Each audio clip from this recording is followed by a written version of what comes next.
Les bendigo en el nombre de Jesús el Cristo. Esta semana, por gracia de Dios, pues pudimos participar en un entrenamiento, ¿verdad? Y a través de Zoom recibimos la palabra de manera concentrada. Había un hermano que lo veía muy concentrado. La verdad que estaba con los ojos abiertos, tomando nota. Y a los pocos días, pues me llamó. Y estaba muy emocionado. ¿Por qué? A través del entrenamiento recibió la palabra. Hay que evangelizar al campo. Esta semana tenemos que predicar que Jesús es el Cristo. Porque, por supuesto, es el deseo de Dios. Y es algo que tenemos que estar experimentando diariamente. Pero él, tomando la palabra, oró y siguió la palabra. Por eso dice que llegó a su barbero, estaba orando, y el barbero pues empezó a contarle, pues tenía problemas. Y en ese momento, pues él pudo compartirle que Jesús es el Cristo. El barbero dice que le hizo una pregunta. ¿Por qué Jesús el Cristo tuvo que ir a la cruz? Dice, y justamente esa mañana, pues había escuchado el mensaje, que era justamente explicando a través del mensaje por qué Jesús el Cristo había tenido que ir a la cruz. Por eso realmente Dios obró, ¿verdad? Esa persona, por gracia de Dios, recibió el Evangelio. Pero realmente es el cumplimiento de la palabra. Por eso los discípulos tenemos simplemente que entrar dentro de la corriente de la palabra. Dios siempre nos da la palabra y la cumple, como dice en Génesis 18:17. Y este tiempo es tan importante también por eso, porque Dios nos da la palabra. No es simplemente una enseñanza más. No, es que Dios nos da la palabra, Él que conoce nuestras vidas, nuestros corazones, nuestras situaciones mejor que nosotros mismos. Y Él que nos ama porque somos sus hijos, Él nos da todo a través de la palabra. Por eso les bendigo en el nombre de Jesús el Cristo, que en este día estén escuchando la voz de Dios para sus vidas a través de la palabra. Que estén entrando en la corriente de la palabra. Porque es una corriente, ¿verdad? Todas las semanas vemos que es como un río que va avanzando y hay que entrar ahí, ¿verdad? Ahí vamos a encontrar todo. Y por gracia de Dios, en este tiempo, pues Dios nos habla a través de Primera de Corintios. Y vemos esa gran ciudad, Corinto, espectacular. Un sitio totalmente impresionante, humanamente. Un sitio de riquezas, un sitio de lujo, un sitio de diversión. Pero realmente los corintios, había algo muy importante que no conocían, que solo la Biblia nos explica, y es el mundo espiritual. Ellos vivían ahí, buscando ese tipo de cosas, pero realmente era un fracaso. ¿Por qué? Porque era una ciudad llena de oscuridad espiritual, una ciudad totalmente atrapada por ese problema espiritual que no se ve con nuestros ojos. Pero los corintios supuestamente parecía que estaban disfrutando, pero estaban abocados al fracaso. Por eso hay que estar conforme a la palabra, viendo, entendiendo esa parte, ese mundo espiritual. Corinto era un lugar de destrucción. La gente estaba caída, los matrimonios rotos, familias destrozadas. Es igual que ahora, desgraciadamente, ¿verdad? Porque la palabra es nuestra realidad. No solo Corinto, Roma había colonizado Corinto, estaba subyugando a Corinto. Y Roma era el imperio poderoso en esa época, que tenía muchísimas cosas buenas, ¿verdad? También un gran ejército poderoso, un sitio lleno de cultura, especialmente eran grandes legisladores. Pero realmente también, espiritualmente, era distinto. Ellos hacían idolatría continuamente. Y por supuesto, Dios aborrece la idolatría, porque detrás de la idolatría está Satanás, los demonios, y vienen desastres continuamente. Pero los romanos no lo entendían porque no conocían el mundo espiritual. Era como los corintios, ¿verdad? Solo veían lo físico, lo material, y eran engañados continuamente. ¿Cuál era el fruto? Desastres. ¿Qué desastres había? Guerras. Había guerras continuamente. Por supuesto, las guerras traen gran dolor y destrucción. Y también hay en Corinto, ¿quién había? Los judíos. El pueblo escogido por Dios. Pero ellos también estaban desconociendo esa parte espiritual. No entendían que el verdadero problema es el pecado original y sus consecuencias. Por eso intentaban cumplir la ley pensando que si cumplían toda la ley recibían la salvación. Pero era imposible, ¿verdad? ¿Por qué? Porque habían nacido con ese pecado original y no podían cumplir la ley. De hecho, la ley Dios la dio por gracia y misericordia para que se dieran cuenta que eran pecadores, para que se dieran cuenta que no podían salvarse por sí mismos. La ley, como dice Gálatas, apunta al único y suficiente Salvador, que es Jesús el Cristo. Es un ayo para llevarnos a Cristo.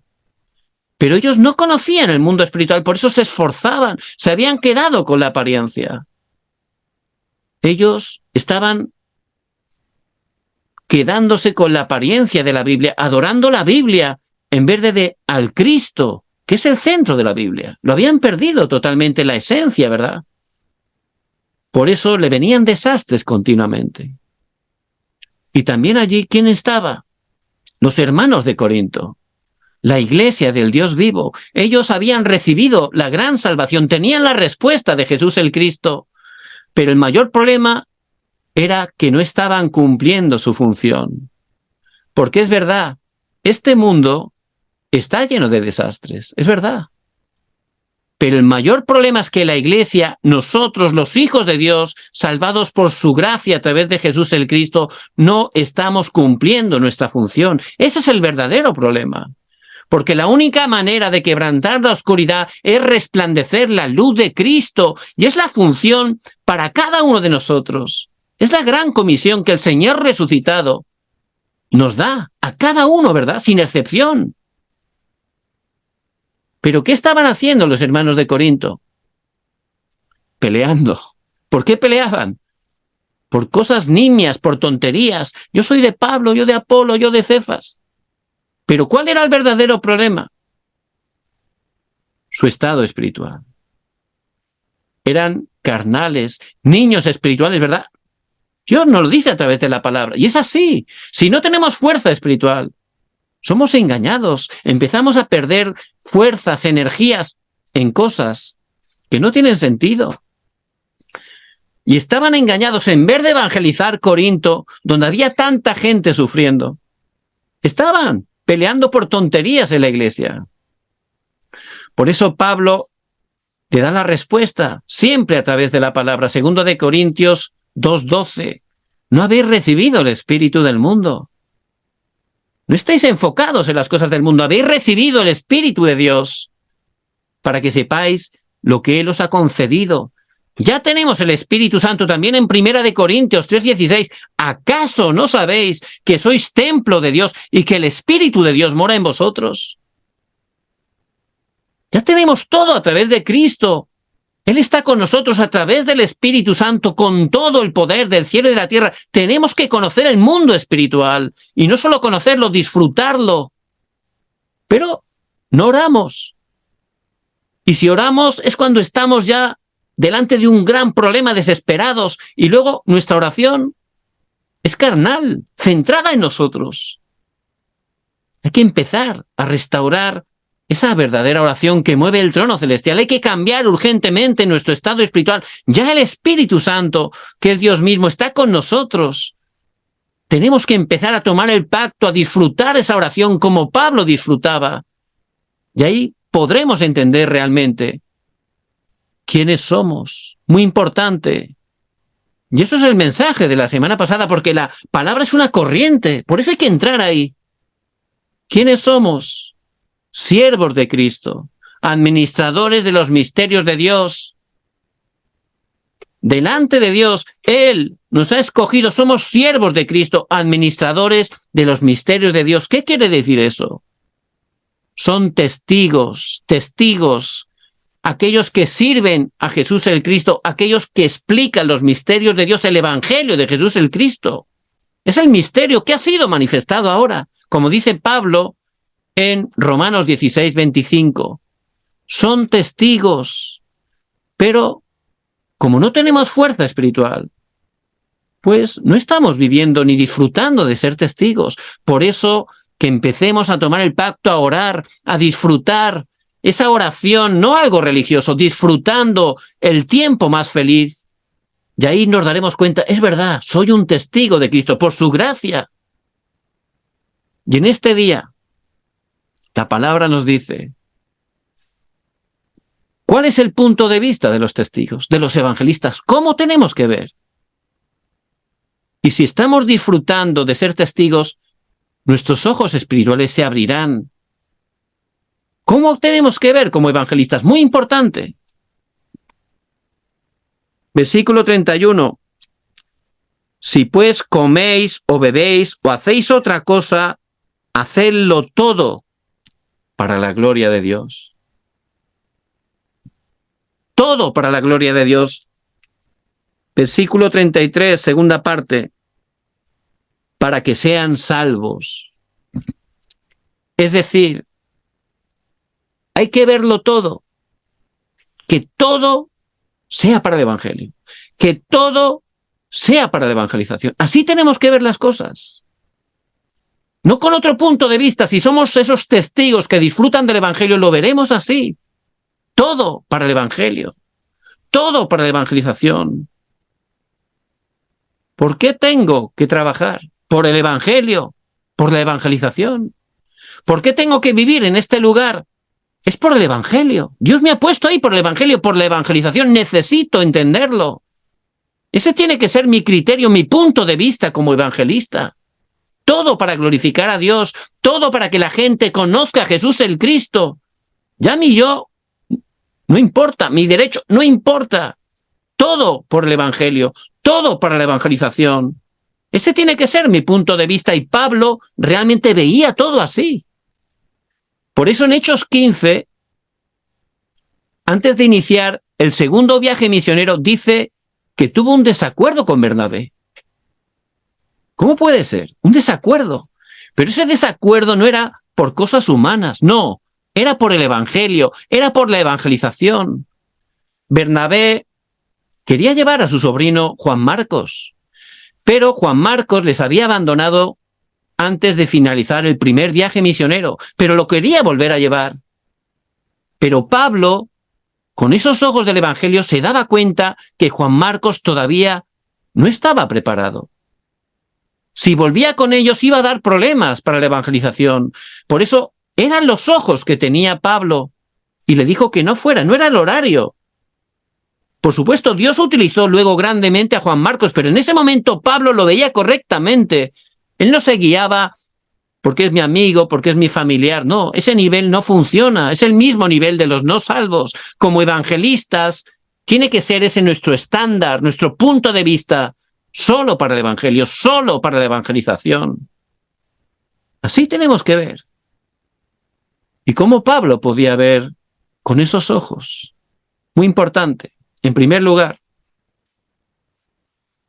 tenemos que configurarnos, tener esa configuración del evangelista. ¿Qué quiere decir eso? Un teléfono inteligente, pues tiene una configuración, ¿verdad? Cuando uno va a viajar en avión, pues tienes que configurarlo en modo avión. Hay un modo avión, ahí lo aprietas, ¿no? ¿Por qué? En modo avión, con esa configuración, no puedes hacer llamadas, no recibe llamadas.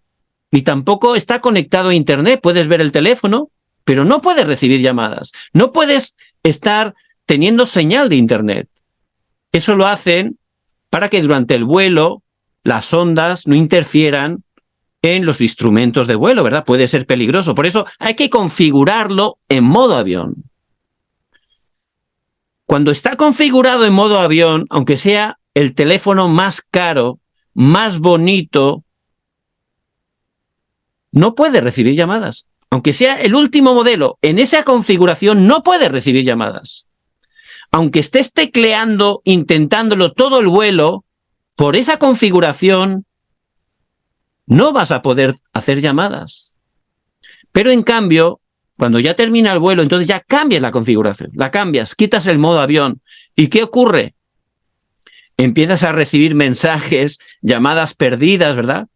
Ya es muy fácil llamar así, ¿verdad? Es la configuración. Y nosotros tenemos que estar configurados como evangelistas, para ser evangelistas. Es decir, grabados, enraizados, naturalizados, para ser esos evangelistas. Es lo más importante. ¿Y qué es lo primero que configuró Pablo? ¿Qué es lo primero que tenemos que configurar? Pues Pablo pudo configurar el acontecimiento que ocurrió en el Monte Calvario. Él no estaba allí, ¿verdad? Pero lo escuchó a través de Ananías. ¿Qué es lo que ocurrió en el Monte Calvario? Allí el Señor, Juan 19:30, dijo, consumado es.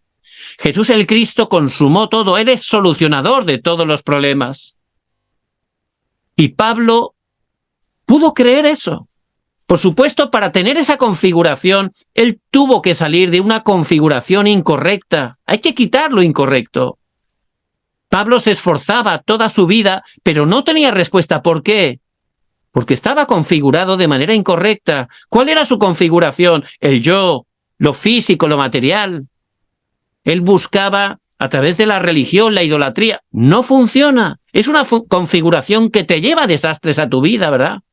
Por eso constantemente Pablo, aunque se esforzaba, su vida era un sufrimiento, estaba sediento totalmente. Él estaba configurado con la religión, pero la religión no salva. Solo Jesús el Cristo salva. Por eso, aunque se esforzaba mucho, era sincero, incluso tenía celo por Dios, iba de fracaso en fracaso, estaba vacío, sediento, frustrado, amargado totalmente. Pero por gracia de Dios, siempre solo por su gracia, camino de Damasco, el Señor vino a su encuentro y cayó al suelo y pudo por gracia de Dios poner su fe en Jesús, el Cristo, el que Dios envió, el que ha quebrantado esas 3 maldiciones, y pudo poner su fe en Jesús el Cristo conforme a la Escritura. Ahí Pablo pudo recibir la salvación. No solo eso, él pudo tener esa conclusión. Solo Jesús el Cristo. Y eso es lo que tenemos que configurar. Puede que conozcamos que Jesús es el Cristo, gloria a Dios, pero tenemos que configurar solo Jesús el Cristo. Toda nuestra vida, lo que somos, lo que tenemos, por el Evangelio. Todo. Eso es solo Jesús el Cristo. Por eso Pablo, en Romanos 16:25, ¿qué dijo? Mi Evangelio, ¿verdad? Mi Evangelio. Era todo para él. Su vida era solo para Jesús el Cristo, y también lo dice en Gálatas 2:20. Con Cristo estoy juntamente crucificado y ya no vivo yo, mas vive Cristo en mí. Solo Jesús el Cristo. Estaba tan grabado en Jesús el Cristo, tan configurado, que cuando llegó a Corinto, 1 de Corintios 2:2, solo habló un mensaje. ¿Cuál es? Que Jesús es el Cristo y la obra de la cruz. Es decir, ¿quién es Jesús el Cristo y qué es la obra que él hizo? Ese es el único mensaje, porque estaba totalmente configurado en Jesús el Cristo. Y esa es la configuración correcta. Es lo que tenemos que grabar. Nada más, solo Jesús el Cristo.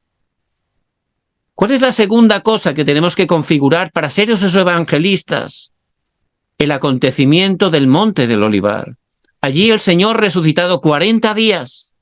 De manera concentrada, se estuvo hablando de las obras del reino de Dios. Y ese es el respaldo que tenemos. El reino de Dios.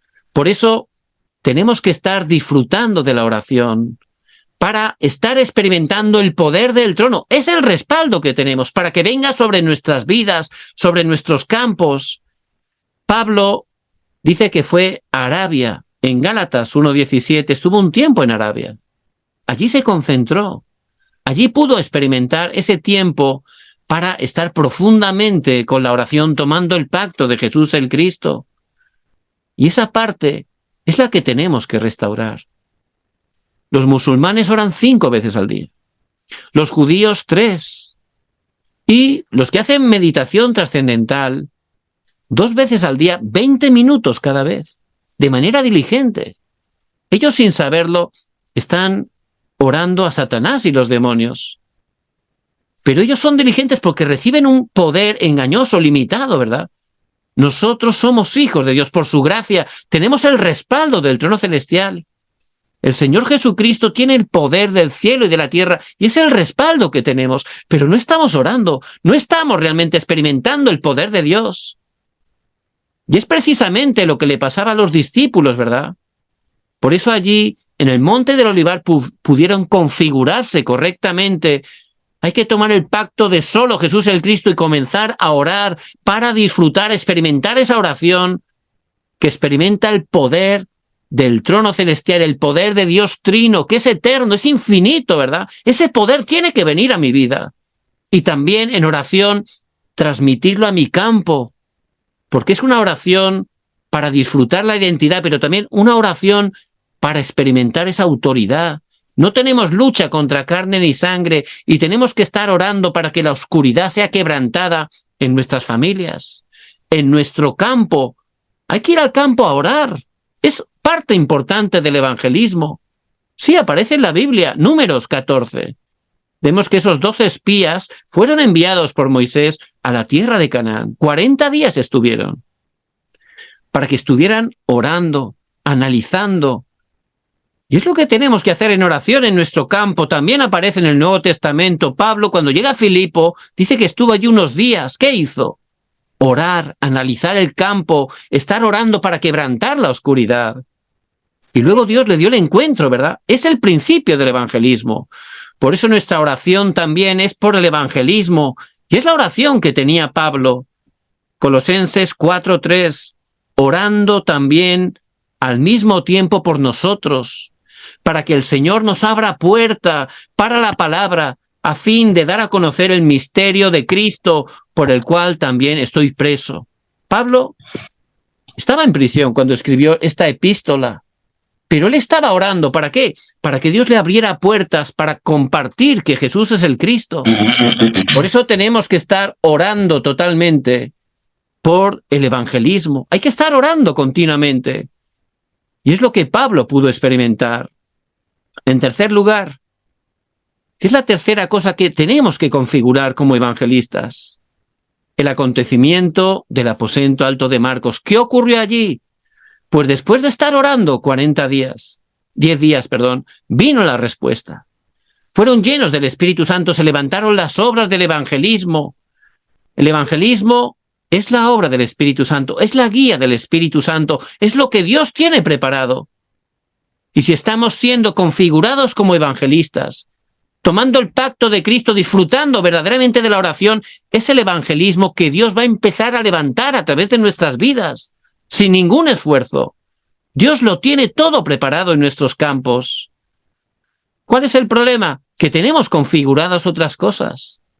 Estamos todavía grabados en el yo, buscando nuestro plan, buscando el falso éxito. Así simplemente no funciona. Hay que quitar esa configuración incorrecta y empezar a cerrarse solo Cristo, solo reino de Dios, disfrutando de la oración y solo con el poder del Espíritu Santo. Si estoy configurando como evangelista, ¿qué es lo que va a ocurrir? Ese es el segundo punto. Desde ese momento, mi punto de vista cambiará. Desde ese momento lo podré ver todo totalmente distinto. Solo por el Evangelio, solo para la evangelización. Ese será mi punto de vista. Bueno, pero es que tengo mis derechos, ¿no? Uno puede ver todo conforme a sus derechos. ¿Pero qué dice el pasaje de hoy? Siempre Dios en su palabra nos da la respuesta. Versículo 23. Todo me es lícito, pero no todo conviene. Todo me es lícito, pero no todo edifica. 24. Ninguno busque su propio bien, sino el del otro. Y estaban hablando, ¿verdad?, de comer esa carne ofrecida anteriormente a los ídolos. Y realmente era una carne buena, barata, pero realmente Pablo podía comerla, es comida. Estamos en Cristo, eso no tiene ningún poder espiritual contra nosotros, es comida nada más. Pero Pablo, aunque tenía ese derecho, ¿cómo lo miraba él? Dice, bueno, si como, a mí no me pasa nada. Pero un hermano débil en la fe que lo vea, igual le afecta para mal. Y el otro no creyente, igual también es impedimento para que luego reciba el Evangelio. Por eso, todo para el Evangelio, todo para la evangelización. No como. No importa mi derecho. Sí, tengo derecho a comer, pero un evangelista lo ve todo con un punto de vista distinto. Todo para el Evangelio, todo para la evangelización mundial. Por eso tenemos que verlo con esos ojos, ¿verdad? Y si estamos configurando, disfrutando de ese poder espiritual, automáticamente podremos verlo de manera distinta. Había un agricultor, tenía un campo de arroz, y el arroz pues necesita mucha agua, ¿verdad? Entonces él esforzadamente sacaba durante horas del pozo el agua para llenar su campo.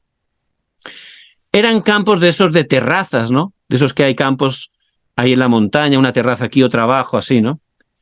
Y el vecino de la terraza de abajo pues no hacía muy bien. ¿Qué hizo? Pues cuando se marchó, el vecino de arriba, que había llenado de agua su terraza, pues como tenía el campo abajo, le quitó una piedra y de esa manera le quitó el agua. Se llenó su campo, ¿verdad? Le quitó el agua al vecino de arriba. El vecino de arriba era creyente y cuando lo vio, la verdad se sintió muy mal, ¿verdad? Él había trabajado esforzadamente y el vecino le había robado el agua. Entonces al día siguiente otra vez se aguantó, no dijo nada y empezó otra vez a llenar todo su campo de agua.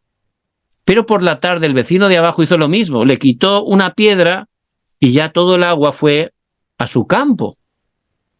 Entonces el creyente estaba muy enfadado, ¿verdad? En ese momento por fin oró. Señor, ¿qué hago?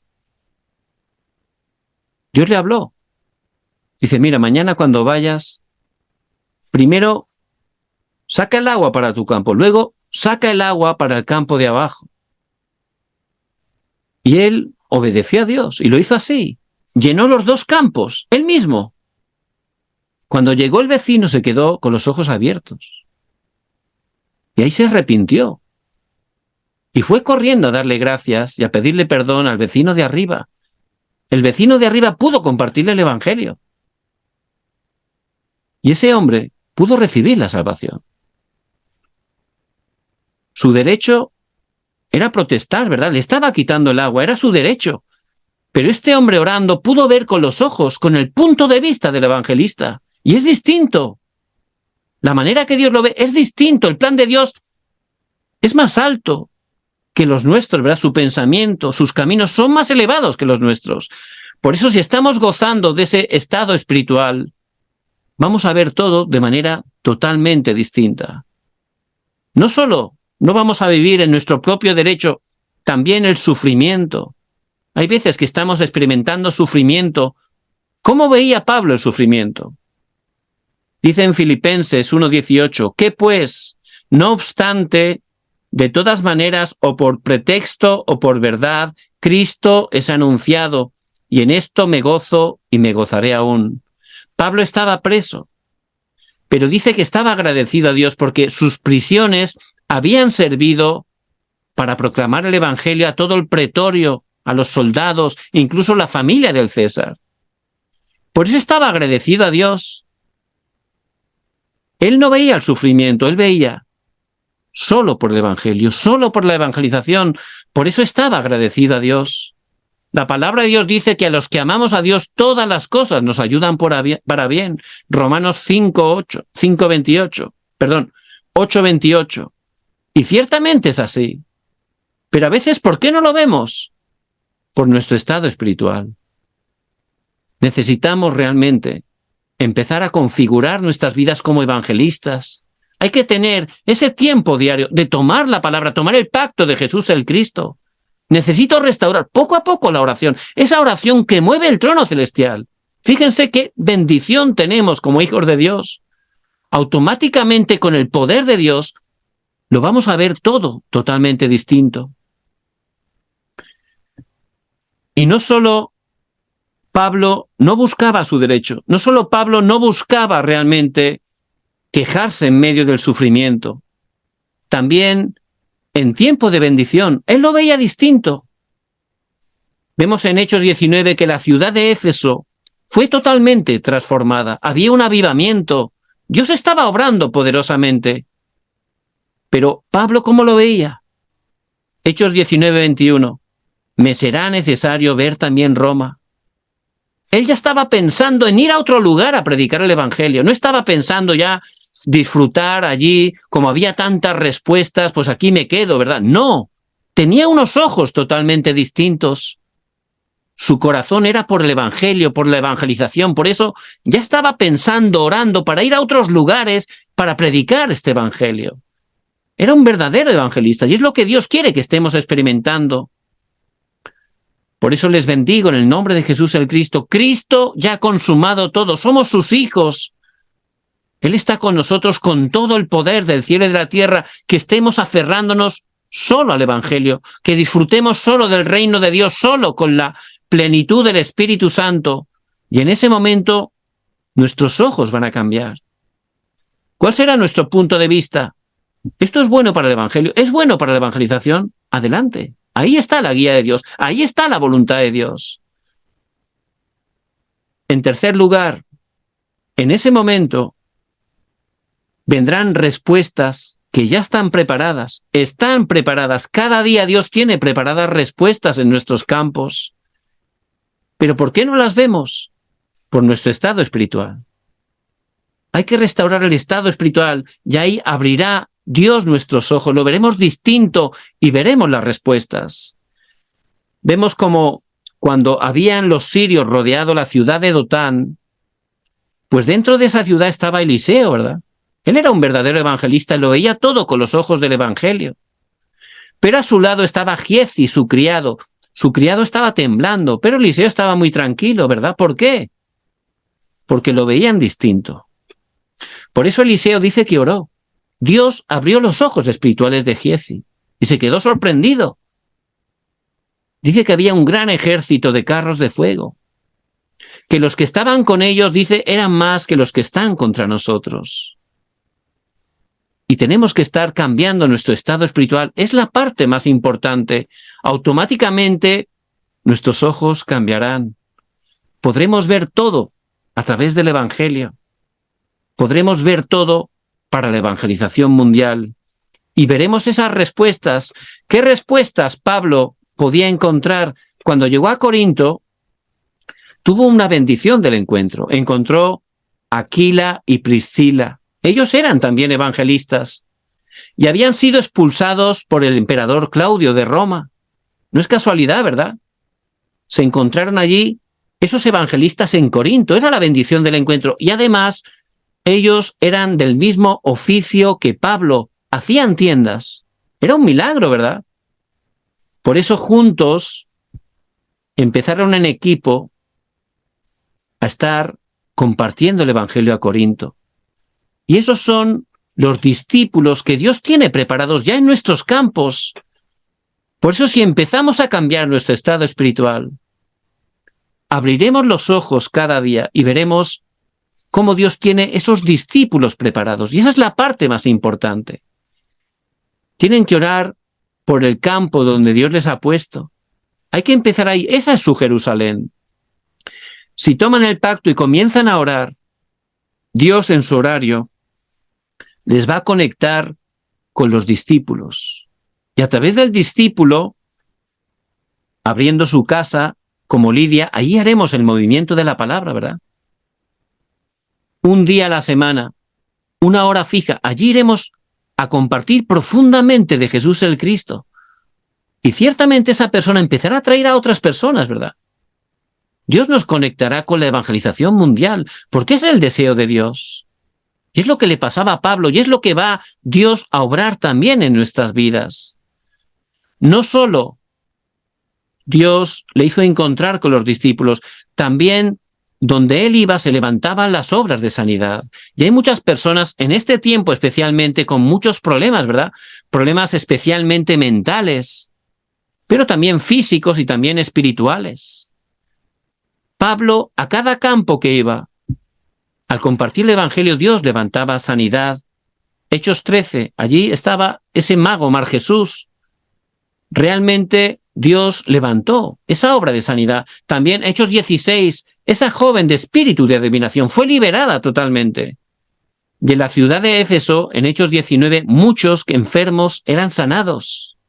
Y son las obras que también Dios va a levantar a través de nuestros campos. Si una persona enferma, Dios la sana, Dios la salva principalmente. Eso es una puerta muy grande para el Evangelio. Vemos la vida del cojo, ¿verdad? Ese cojo de la puerta de la Hermosa. A través de su sanidad, de su conversión, Dios abrió una gran puerta para que muchas personas pudieran conocer que Jesús es en el Cristo. En Hechos 4:4 dice que 5.000 varones pudieron recibir el Evangelio. No solo eso, si estamos de verdad siendo configurados como evangelistas, viendo todo con esos ojos espirituales, Dios también nos va a conectar para llevar el Evangelio a las siguientes generaciones. Pablo siempre entraba a la sinagoga. ¿Por qué? En la sinagoga estaban también los jóvenes, los niños. Y es el deseo de Dios. Dejad que los niños se acerquen a mí. Tenemos que transmitir este Evangelio a las siguientes generaciones. Es el deseo de Dios. Por eso, Dios va a levantar esas respuestas. La obra la hace Dios. Nosotros que estemos entrando en esa corriente de la palabra, que en esta semana tomen el pacto y sobre todo, que empiecen a restaurar ese tiempo de oración. Poco a poco, que empiecen a disfrutar de esa oración, la oración de disfrutar la identidad, la autoridad, esa oración para el evangelismo. Empiecen por ahí. Y que cambien sus ojos, que se den cuenta cómo su campo, el lugar donde Dios le ha puesto, es el mejor lugar. Los que están casados, que vean, mi esposo es el mejor colaborador que Dios me ha dado para la evangelización. Mis hijos son los mejores discípulos. Hay que verlo con los ojos del evangelio, de la evangelización. Mi trabajo es el mejor lugar para que se levanten las obras del reino de Dios. Es el lugar donde yo me muevo. Allí Dios me ha puesto ahí. Es el sitio donde Dios tiene esas respuestas preparadas. Que estén tomando el pacto y disfrutando, experimentando esa verdadera oración. Ciertamente, Dios va a abrir nuestros ojos. Vamos a ver con ese punto de vista de los evangelistas. Solo para el Evangelio. Solo para la evangelización mundial. Les bendigo en el nombre de Jesús el Cristo.